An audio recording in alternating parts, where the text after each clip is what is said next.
ముందుగా ఎపిడైడిమైటిస్ లేదా ఎపిడైడిమో ఆర్కైటిస్ అంటే ఎవరిలో అయితే ఈ టెస్టిస్ పైన ఉన్న ఇది ఎపిడైడిమిస్ అంటారు. ఈ ఎపిడైడిమిస్లో ఇన్ఫెక్షన్ ఉంటుందో దానిని ఎపిడైడిమైటిస్ అంటారు. ఒకవేళ ఇన్ఫెక్షన్ అనేది ఈ ఎపిడైడిమిస్తో పాటు టెస్టిస్లో కూడా ఉంది అనుకోండి, అప్పుడు దాన్ని ఎపిడైడిమో ఆర్కైటిస్ అంటారు.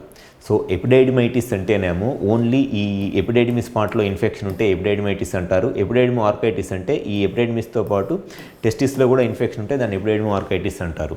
సో ఈ ఇన్ఫెక్షన్స్ టెస్టిస్లో రావటం అనేది చాలా కామన్గా 25 to 35, 40 years ఏజ్ గ్రూప్లో ఉన్న మగవాళ్ళలో చాలా కామన్గా వచ్చే ఇన్ఫెక్షను.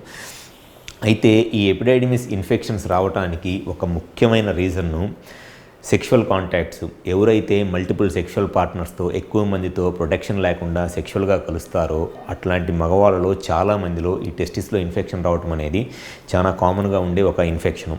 అండ్ దాంతోపాటు కొంతమందిలో పెన్నిస్ టిప్పు దగ్గర ఇన్ఫెక్షన్, అంటే పెన్నిస్ టిప్పు దగ్గర ఈ బెలనైటిస్ ఇన్ఫెక్షన్ ఉండి ఆ టిప్పు దగ్గర ఉన్న ఇన్ఫెక్షన్ను ఈ వ్యాస్ ద్వారా వాళ్ళకి ఈ టెస్టిస్కి స్ప్రెడ్ అయ్యిద్ది అనమాట. పెన్నిస్ టిప్పు దగ్గర ఉన్న ఇన్ఫెక్షను, దానివల్ల కూడా ఈ ఎపిడైడిమైటిస్ లేదా ఎపిడైడిమో ఆర్కైటిస్ అనే ఇన్ఫెక్షన్ రావడం అనేది జరిగిద్ది. అట్లానే ఎవరిలో అయితే డయాబెటీస్ మెలైటిస్ అంటే షుగర్ ప్రాబ్లం ఉంటుందో ఈ షుగర్ ప్రాబ్లం ఉన్న వాళ్ళలో కూడా ఈ ఎపిడైడిమిస్ లేదా ఎపిడైడిమో ఆర్కైటిస్ లాంటి ఇన్ఫెక్షన్ రావడానికి చాలా ఎక్కువ అవకాశం ఉంటుంది. ఎక్కువగా ఈ ఎపిడైడిమల్ ఇన్ఫెక్షన్స్ లేకపోతే టెస్టిస్ ఇన్ఫెక్షన్స్ అనేది బ్యాక్టీరియల్ ఇన్ఫెక్షన్స్, బ్యాక్టీరియా వల్ల ఇన్ఫెక్షన్స్ వస్తాయి. కొంతమందిలో వైరల్ ఇన్ఫెక్షన్స్ కానివ్వండి, ఫంగల్ ఇన్ఫెక్షన్స్ రావడానికి కూడా అవకాశం ఉంటుంది, కానీ ఎక్కువగా బ్యాక్టీరియల్ ఇన్ఫెక్షన్సే వస్తాయి.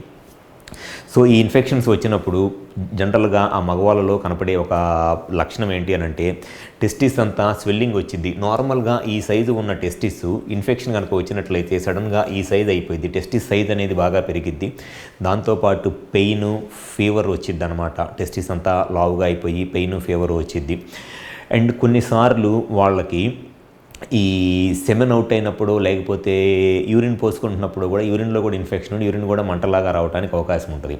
సో ఎప్పుడైనా సరే ఈ టెస్టిస్లో ఇన్ఫెక్షన్ ఉంటే దాన్ని ఎంత తొందరగా ట్రీట్మెంట్ చేయించుకుంటే అంత మంచిది. లేదు అనంటే కొన్నిసార్లు ఇన్ఫెక్షన్ కనుక ఎక్కువ రోజులు ట్రీట్మెంట్ చేయించుకోక అది కంట్రోల్ అవ్వని స్టేజ్కి వెళ్ళిపోతే చాలామందిలో సర్జరీ చేసి టెస్టిస్ని కూడా తీసేసే పరిస్థితి వచ్చింది.